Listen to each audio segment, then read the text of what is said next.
প্রকৃতির নিয়ম হলো যেটা আমাদের হাতে থাকে না আমরা সেটা নিয়ে ভেবে জীবনে কিছু করতে পারি না, বরং যেটা আমাদের হাতে থাকে সেটাকে যদি আমরা ব্যবহার করতে পারি তাহলে জীবন অনেক কিছু করতে পারি। হাই এভরিওয়ান, আশা করি সকলে ভালো আছো। তোমরা যারা স্কুল সার্ভিস কমিশনের পরীক্ষার জন্য প্রস্তুতি নিতে শুরু করেছো, বিশেষ করে তোমরা যারা নতুন 2016 সালের চাকরিহারা নও, আজকের এই ভিডিওটি তাদের জন্য মোস্ট ইম্পর্টেন্ট। বিজ্ঞপ্তি প্রকাশিত হবার আগে তোমরা ব্যাপক পজিটিভ ছিলে এবং তোমরা এমনটি ভাবতে যে যদি একটা সুযোগ আসে জীবনে তাহলে বিশাল কিছু করে ফেলো। কিন্তু যখন বিজ্ঞপ্তি প্রকাশিত হলো তোমরা সঙ্গে সঙ্গে হতাশ হয়ে গেলে। আর এই হতাশার কারণ হচ্ছে নেগেটিভ মেন্টালিটি।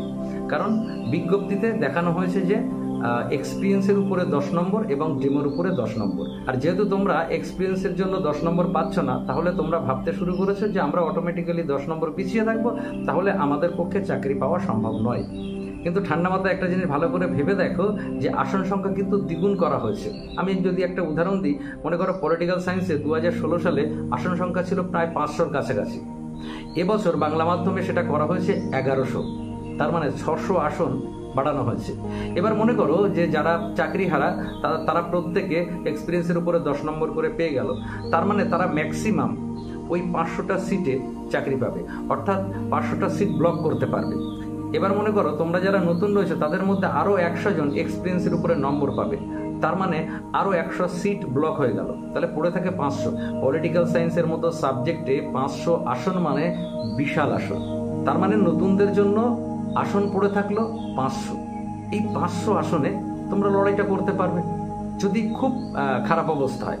এখন যদিও আমরা জানি না মামলা হবার পরে পরিস্থিতি কোন দিকে যাবে, তারপরেও আমি যদি ভেবে নিই যে না এক্সপিরিয়েন্সের উপরে নম্বরটা থাকবে, তারপরেও কিন্তু তোমাদের হতাশ হবার কোনো কারণ আছে বলে আমার মনে হয় না। একটা কথা মাথায় রেখো, যেটা আমাদের হাতে থাকে না আমরা যদি সেটা নিয়ে চিন্তা ভাবনা করি তাহলে আমরা কিন্তু আরো পিছিয়ে পড়ব, বরং আমাদের হাতে যেটা রয়েছে সেটা দিয়েই কিন্তু আমাদেরকে লড়াই করতে হবে।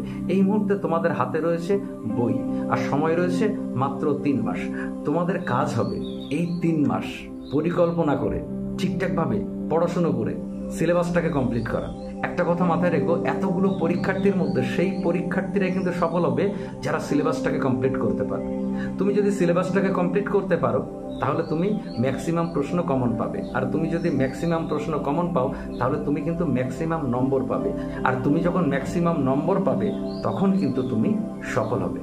তাই এই সময় নোটিফিকেশন কি হলো কি না হলো, ডেমোতে নম্বর থাকলো কি থাকলো না, এক্সপিরিয়েন্সের উপরে নম্বর থাকলো কি থাকলো না, এই সমস্ত ভেবে তোমরা কিচ্ছু করতে পারবে না, কারণ এইগুলো তোমাদের হাতে নেই।